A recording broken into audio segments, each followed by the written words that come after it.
A lot to tackle with my next guests. Richard Pearson, he is the executive director of the Illinois State Rifle Association, and we've got to tackle the latest in gun litigation, where the FOID card should stand, considering recent rulings out of a federal court, and also a preview of the Illinois Gun Owner Lobby Day that's coming up just around the corner. So let's go ahead and jump right on into it with Richard Pearson.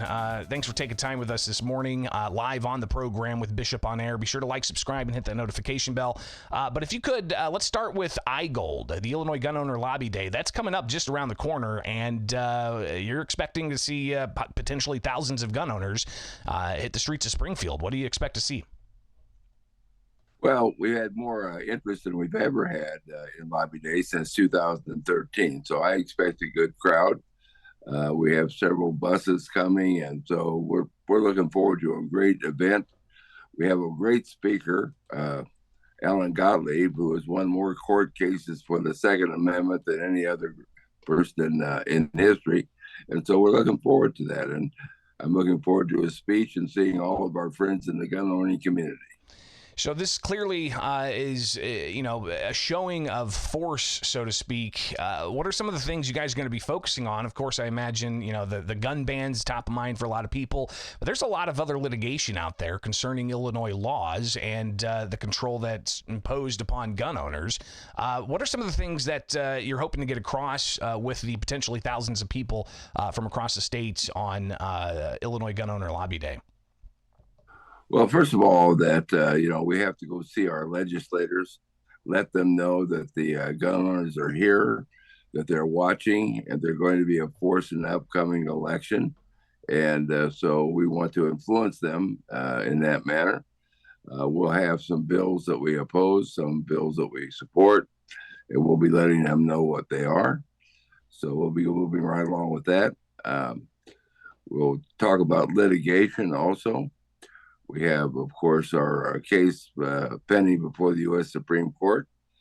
I would expect that case to be heard in late May, and hopefully have a decision by July, I hope. So April 18th is when it's going to happen. You've got more information available on this event at isra.org. People can just search for iGold as well and find that pretty quick on major search engines. But clearly a day of advocacy.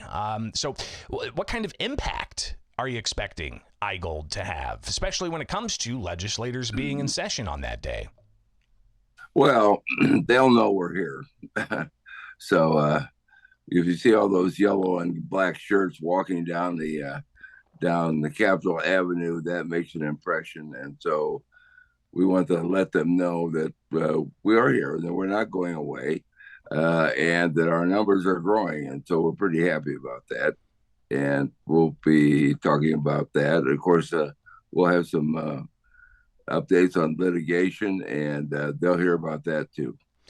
Talking with Richard Pearson. He's the executive director of the Illinois State Rifle Association, and iGold is going to be at the Illinois State Capitol on April 18th. They've got more details on the run of show with special speaker Alan Gottlieb from the Second Amendment Foundation. So be sure, if you are interested in this, that you get it on your calendar.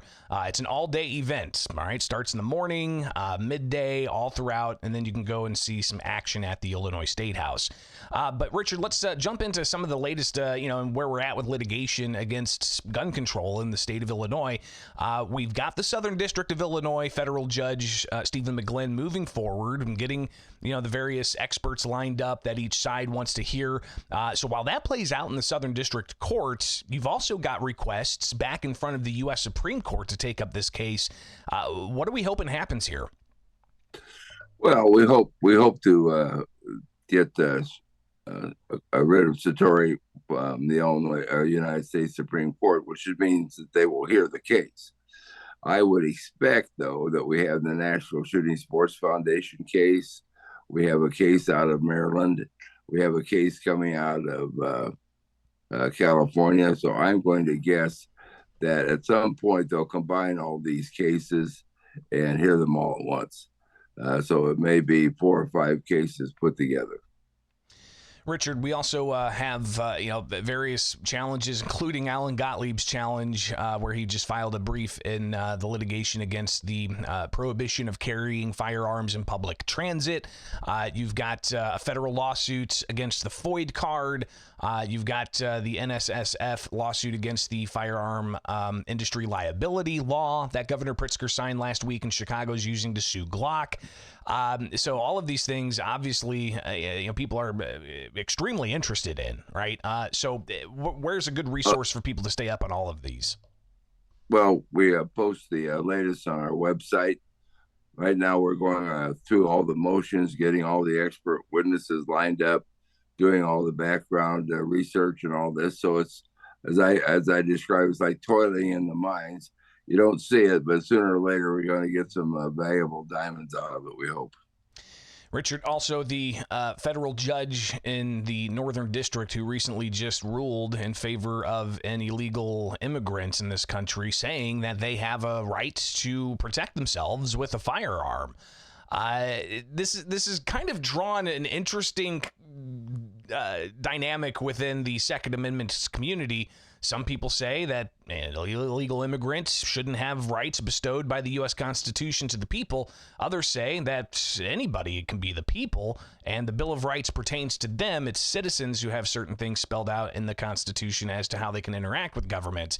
But at the same time, you've got people saying, well, if this is the case, the FOID card, the firearm owner ID card, should be no more.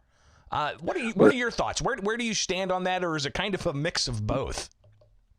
It's a little mix of both, of course, but if illegal immigrants can have a firearm without a FOID card, then why do FOID card holders have to pay $10 a year and be watched constantly by the Illinois State Police? So what we've done here is we have a counterattack on the FOID card, because if they don't need it, we don't need it. Richard, will that be a message taken to the State House with Illinois Gun Owner Lobby Day? Is that something you think you can get across to some of those who are more proponents of things we're seeing at the State House, like increasing the red flag law, looking at prohibiting certain types of firearms in the home, or requiring safes, or whatever, requiring training, as we've seen proposed as well, fingerprints. I mean, a whole host of other things that have been proposed over the past few years at the State House. Is there a way to get across to those who support more gun control with this ruling that says, I mean, look at the Constitution's plain language, shall not be infringed? Well, that's exactly right. So we're going to put the face of law-abiding gun owners in front of the state legislature and let them see what they really look like. We're not going to, of course, support anything that gives criminals firearms. But and of course, the other thing we're going to do is we're going to let them know about this recent court ruling in Northern Illinois. We're going to make that a point to them also, that why do we need the FOID card if illegal immigrants can have a firearm without one? So there'll be other things too. We're moving along, by the way, with the Brown case, which is the case out of White County, about a lady who defended herself but didn't have a FOID card, and so she got in trouble for that, of course. And so we have the case there that says that you don't need a FOID card. The FOID card is unconstitutional, and right now we're pressing forward with that case. Richard, also, in that case has gone up and down, right? Like, we're on the second up. Is that where we're headed here, to go back up to the Illinois Supreme Court? We got up, down, up, down. I think we're on the third up. Wow. So it's been a ping pong ball, because I don't think the court wants to rule on it. If they don't rule on it, in my view, it means that they know that the FOID card is unconstitutional, and they're trying to dance around the issue. Whatever happens with this case, we'll probably be going forward to the United States Supreme Court in this case also. So we're constantly pushing back with court cases, litigation, and fighting every way we can. Of course, this is all very expensive, and one of the things that the gun owners, anti-gunners want to do is run us out of money. And so we're continuing to get donations and help from our members and others. And so we're looking forward to taking these cases to the U.S. Supreme Court. Richard Pearson, Executive Director of the Illinois State Rifle Association. Again, iGold coming up April 18th at the Illinois State Capitol, where it's all going to be opening up at about 10 o'clock in the morning, where this is going to be at the Bank of Springfield Center, the convention center there in Springfield, with speakers lined up. And then there's going to be the, quite frankly, pretty incredible march you guys perform from the convention center to the Capitol with thousands of people walking down the streets. Always interesting to see that. And then you've got lobbying taking place with gun owners, letting their legislators know how they feel about the current state of the Second Amendment in the state of Illinois. Richard Pearson, greatly appreciate you taking the time this morning. Any final thoughts? No, I hope to see everyone at iGold on April 18th, including you, Greg. Well, I'll be doing what I can to cover it to, ultimately get that story out for the people across the state to see what happens with Illinois Gun Owner Lobby Day. So greatly appreciate you taking the time. Richard Pearson, Executive Director of the Illinois State Rifle Association. Be safe out there, all right? All right. Thank you all. All right.